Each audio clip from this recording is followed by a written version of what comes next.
Ja Jumala, kaikki valtiot lähti oman poikansa taivaasta, Jeesuksen. Jeesus on ikuinen, hän on ensimmäinen ja viimeinen, hän on alku ja loppu. Hän ei ole luotu.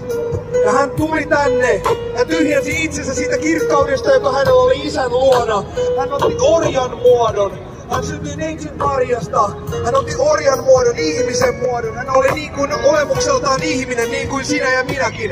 Hän vaelsi keskellämme. Hän ei ollut suurta kuninkaallista säätyä silloin, kun hän vaelsi täällä, vaan hän oli työväenluokkaan kuuluva. Hän oli puusepän poika. Hän oli niiden kanssa, joita kaikki muut hyljeksivät, niiden keskelle Jeesus meni. Ja hän sai suurta paheksuntaa siitä, että hän vietti aikaa syntisten kanssa. Uskonnollinen kerma ei tunnistanut Jumalaa keskuudessansa. Jeesus vaelsi täydellisen elämän. Hän on ainoa, joka täytti Jumalan lain, Mooseksen käskyt.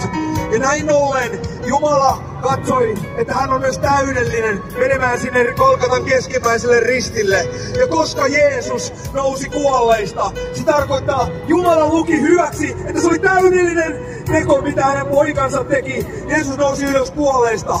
Jos sinä suullasi tunnustat, että Jeesus on Herra, sillä on hyvin suuri merkitys, että sinä sanot, Jeesus, sinä olet minun Herrani.